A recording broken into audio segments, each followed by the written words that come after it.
Hi friends, good morning, happy new year. সকালটা শুরু করলাম এক কাপ চায়ের সঙ্গে। আর এই কাকিমাটা এসে গেছিলো, তো বললাম যে এক কাপ চা বানাই, দুজন মিলে খাই। দাদা ভাই চলে গেল কাজে, খাবার বানিয়ে দিলাম। আর তারপরে ছেলেকে বানিয়ে দিলাম ম্যাগি, কারণ ও এখন একদমই ভাত খেতে চায় না। দাদা ভাইকে এই খাবারটা করে দিয়েছিলাম, চাল ডাল সমস্ত সবজি দিয়ে। আর সেটা নিয়ে আমিও বসে গেলাম রোদ্দুরে খেতে। কারণ কি, আমি এখন যদি না খাই আবার সেই 3-4টের সময় খাবো। আর কিছুদিন আগে বেশ অসুস্থ হয়ে গেছিলাম, জ্বর হয়েছিল, আমি আর ওঠার ক্ষমতা আমার ছিল না। তাই এখন আবার সেই একইভাবে একটু শরীরটা খারাপ হয়েছে।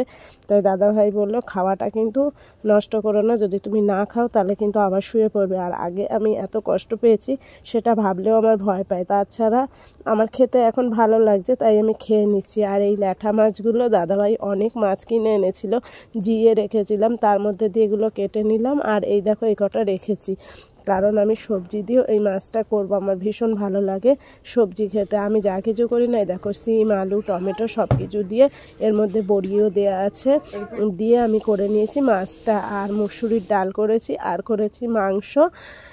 তো বন্ধুরা, এই রান্নাগুলো করে সবাই খাওয়া দাওয়া করে আমি শুয়ে পড়েছিলাম, একটু মোটামুটি একটু ঘুমিয়ে পড়েছিলাম। কিন্তু ছেলে গেছে ঘুরতে ছেলের দিদির সঙ্গে, আমাকে বলেছিল কিন্তু আমি যাইনি। আমার শরীরটা অতটাও ভালো না। সারাদিন ধরে ভাবছিলাম যে সন্ধেবেলা দাদাকে কি করে দেবো। তারপরে মাংসটা দিয়ে একটু পকোড়া টাইপের দাদাভাইকে বানিয়ে দিলাম, বেশ কয়েকটা হলো। তো দাদাভাই একটু খেলো, আমি একটু খেলাম। আমি চা দিয়ে খেলাম। আর দাদাভাই তো দেখতেই পেলে তোমরা, ধনেপাতার চাটনি। ভালো আছে, চা বানিয়ে নিয়ে আসি। তুমি তো চা খাবে না, হ্যাঁ?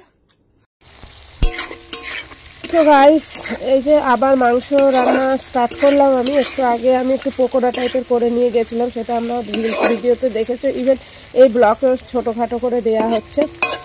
তো যেটা আমি বলছিলাম, আমার অনেক ভালোবাসার কাছের বন্ধু আছে যারা আমার কমেন্ট বক্সে বলে না, সরাসরি বলে, সমালোচনা করে যে এতই কি অভাব। তাদের উদ্দেশ্যে বলি, না রে ভাই, আমার স্বভাব, আমার গ্যাস আছে, ইন্ডাকশন আছে, আমার সব কিছু ঘরে আছে। তারপরেও না স্বভাবটা খারাপ। কি বলতো, একটু সাশ্রয় করার চেষ্টা করি স্বামীর পয়সা। আর ঘরে সব রয়েছে ঠিক আছে, কিন্তু কাঠের রান্না না আলাদা একটা টেস্ট, তাই না? তো আমার যখন এত সুন্দর সুন্দর কাঠ আছে, নিজের কাঠগুলোকে আমি নষ্ট করে ফাট না মারলে ভালো হয় না? তো আমার সেই সকল বন্ধুদের বলছি যারা আমার অন্তরেরও ভেতরের কথা জানে, সবার জন্য না বন্ধুরা, কোনো কিছু মনে করো না। তো দিনটা সবার ভালো কাটুক, সারাটা বছর ভালো কাটুক, এই শুভকামনা নিয়ে আজকে ব্লগ ভিডিওটা এখানেই শেষ করলাম। টাটা, সবাই অনেক ভালো থেকো। আর আমাদের রাতের খাবারটা দেখে নাও। এই যে আমার মাংসটা কমপ্লিট হয়ে গেছে, আর ওবেলার মাছের তরকারি আছে, মুসুরির ডাল আছে, আর আছে গরম গরম ভাত।